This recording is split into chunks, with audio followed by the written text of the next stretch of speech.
Bilirsiniz, böyük ehtimalla bəli. Yəni, İsrail də hərbi əməliyyatlara başlamamışdan əvvəl, cümə günü 13 iyun tarixində bildirmiş ki, 2 həftəlik bir əməliyyatlar planlaşdırırlar. Bugün onun 11-12-ci günündəyik. Bu formada müasir müharibənin aparılması hər iki dövlət üçün kifayət qədər maliyyə, hərbi və digər resursları tələb eləyir. Ona görə bu istiqamətdə o resursların tükənməsi bir arqumentdir. Digər tərəfdən İsrail qarşısına qoyduğu məqsədə, onun baş nazirinin dilinə desək, çox yaxın idi və yaxud da ki, elə qərb mediasından da gələn məlumatlarda göstərilir ki, İranın nüvə proqramına kifayət qədər ciddi zərbə yetirilib. Yəni, nüvə proqramının tamamilə darmadağın edilməsi, nüvə qurğularının tamamilə darmadağın edilməsi məsələsi bildirilmir. Amma buna elə bir zərbə vurulub ki, bundan sonra onun qısa müddətdə bərpası və yaxud da orta müddətdə həyata keçirilməsi deməli mümkün deyil. Bu, İsrailin hərbi əməliyyatlara başlananda elan etdiyi əsas məqsəd idi. Buna deməli Birləşmiş Ştatları cəlb elədi və bu onu göstərir ki, deməli qarşıya qoyulan bir nömrəli məqsədə faktiki olaraq nail olunur. Faktiki, yəni tam deməkdən çəkinilir, çünki orada müstəqil ekspertlərin işləmək, yoxlamaq imkanı yoxdur. Bu hərbi səbəblərdən, digər məsələlərdən. Ona görə biz yalnız belə deyək də daha çox ehtimal olunan o məsələlər üzərində öz təhlillərimizi qururuq.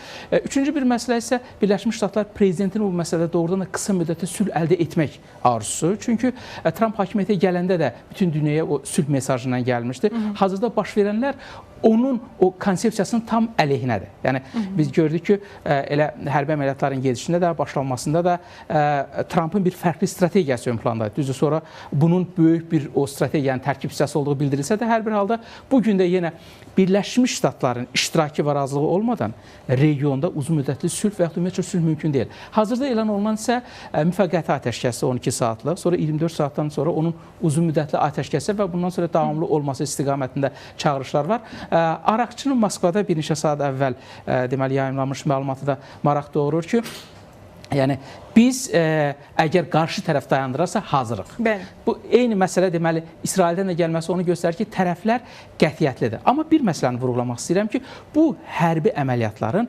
isti fazasını, münaqişədə o isti fazanın başa çatdığını göstərir. Axı digər məsələlər də var idi. Deməli nədir? Bundan sonra deyək ki, əsas məqam İranın nüvə proqramına bağlı İran tərəfində razı salacaq razılaşmanın əldə olunmasıdır ki, bu məsələdə görə eyni danışıqlar hansı istiqamətə gedir? İranın əvvəlki müqavimət göstərmə imkanı təbii ki, yoxdur, amma hər bir halda atom proqramından da tam əl çəkməyib. Digər üç müstəvidə də buna qədər, belə deyək də, İsrail-İran qarşı durması var idi.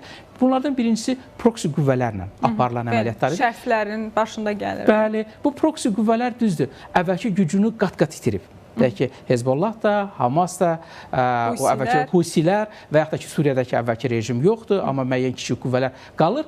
Bunlar deməli, əvvəlki o missiyanı yerinə yetirə bilməsə də, bu və digər formada o pozuculuğu həyata keçirmək və yaxud da ki, hər hansı kiçik də olsa, o əməliyyatları həyata keçirmək gücünədir. Bunlarla bağlı məsələ. İkinci bir istiqamət kəşfiyyat orqanlarının qarşılıqlı olaraq apardığı əməliyyatlar idi.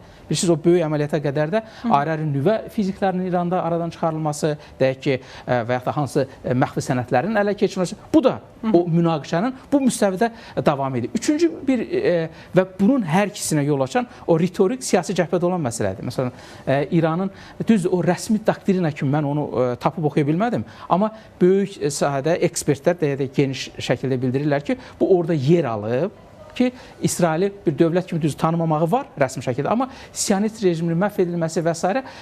Bununla bağlı bundan sonraki mövqe necə olacaq? Çünki axı uzun müddətdə əgər biz sülh istəyiriksə, atəşkəs yox, sülh istəyiriksə, bu deyilən məsələlərlə də bağlı bir razılıq əldə olunmalıdır. Biz onu görürük ki, məsələ çox şaxəlidir, çox başlıdır. İlkin və sevindirici olan odur ki, bu müvəqqəti atəşkəs elan olunub və regionda, necə deyərlər, dövlətlər də, o ətrafda olanlar da bunu gözləyirdi və bunun elan olunması hər bir halda müsbət mesajdır.